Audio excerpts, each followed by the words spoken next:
est tous convaincus que bien manger, c'est bien récupérer et c'est avoir de l'énergie pour bien jouer. Et donc on essaye de mettre en place au sein du club une politique diététique la plus performante possible. Alors dans la fonction, ça se traduit par l'introduction de repas pris ici, des repas qu'on peut contrôler, des repas qui sont pris par les joueurs parce que c'est vrai que les jeunes joueurs, les plus jeunes, ont tendance des fois à manger un peu n'importe quoi. Donc le fait d'introduire des repas ici, on est sûr que ces joueurs vont manger correctement. Tu vois ça avec les légumes, très important pour la récupération. Merci bien. La nutrition, elle est fondamentale. Alors d'abord, il faut considérer qu'il y a la macronutrition, avec les apports en quantité suffisante en lipides, protéines, glucides.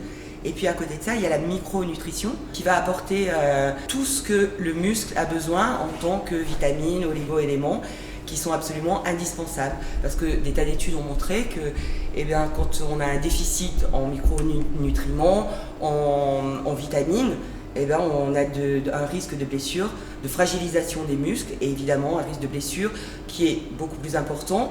Et deuxième chose, c'est que le muscle, s'il lui manque des choses, donc des vitamines, des oligo-éléments, il va récupérer beaucoup moins vite et donc les performances s'en ressentiront. Merci, poisson pané.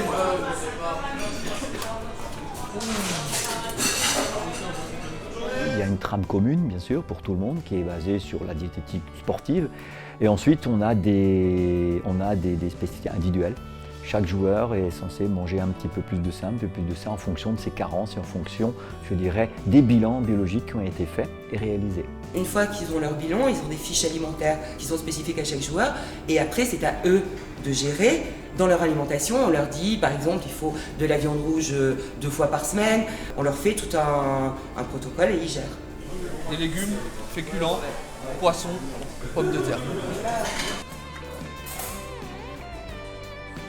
Non, on connaît parce qu'on est suivi par une diététicienne, donc forcément elle nous aide, elle nous accompagne un peu dans ce qu'on peut faire avant les entraînements, ce qu'on peut prendre pour bien s'alimenter, et puis après aussi. Donc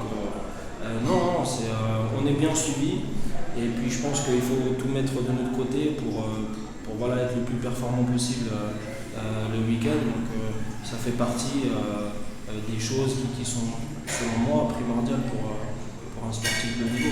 En fait, ce schéma, il est là, on le montre aux joueurs, c'est un petit peu la base de la préparation physique, de la performance d'un joueur. Si une bille s'en va, ça rompt le circuit. L'alimentation fait partie c'est un maillon hyper important de cette chaîne de la performance.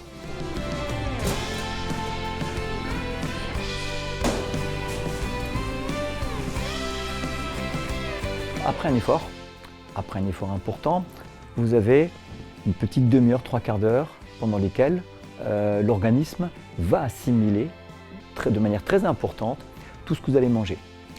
Et ce qu'on appelle, c'est une fenêtre thérapeutique pendant laquelle on tolère, par exemple, la pizza d'après-match. Alors tout le monde dit pizza, c'est pas diététique, c'est gras, etc. Mais on tolère, juste après les efforts importants, dans la demi-heure et 3/4 d'heure qui suivent, on tolère ce type de choses.